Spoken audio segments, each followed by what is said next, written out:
Қайырлы күн тыңдармандар. Бұл FM19 радио толқыны. FM19 радио толқынының жүргізушісі Сарман Ақша. Сіздермен бірге Өзбекәлі Жәнібеков атындағы номері 19-шы жалпы орта білім беретін мектебіміздің атқарылып жатқан іс-шараларды, сыныптан тыс іс-шараларды, ұстаздар мен оқушыларымыздың жеткен жетістіктерін, байқауларды, түрлі сайыстарды, апталықтарды, семинарларды, коучингтерді, жалпы барша жақсы жаңалықтарды өздеріңізбен бөлісіп отырамыз. Сонымен қатар, біздің FM19 радио толқынын Instagram, Facebook, мектеп парақшаларынан және YouTube каналынан көре аласыздар. Егер жақсы жаңалықтарыңыз болса, 8716-816-9708 нөміріне хабарласып, немесе WhatsApp арқылы жібере аласыздар. Бүгінгі FM19 радио толқынын керемет жаңалықпен бастағалы отырмыз.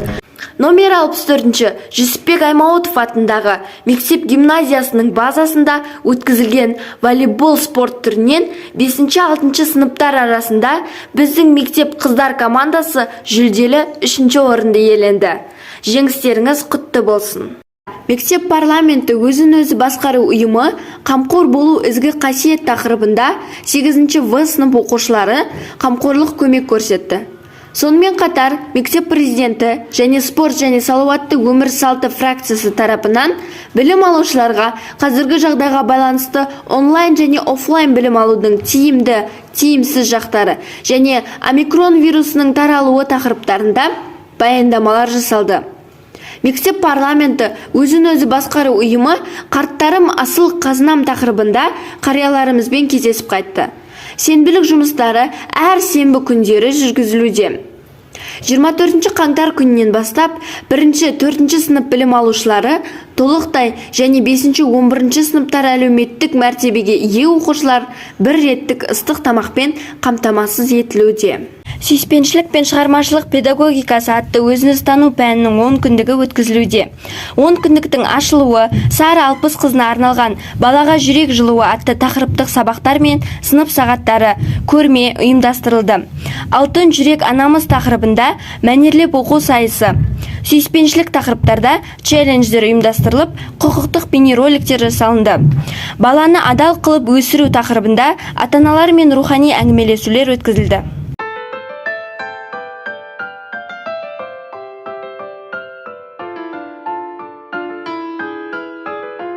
Ауғанның асуында от кешкендер.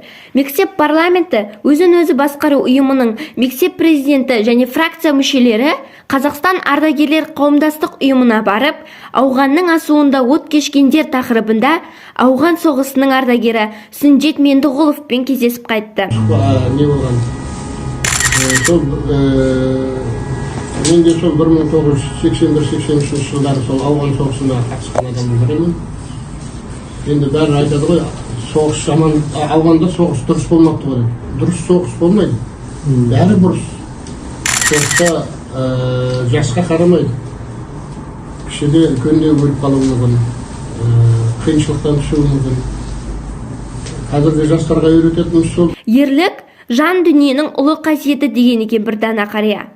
Өмірінің өлшеулі бір бөлігі жауқазын жастық шағының сүбелі үлесін оқ пен от астында өткізіп, тағдырдың жауызымен елге аман сау оралып, туған жерімен қауышқан майдангер ағаларымызбен кездесіп, бүгінгідей сұхбат жүргізу біз үшін, оқушыларымыз үшін де бір ғанибет болды.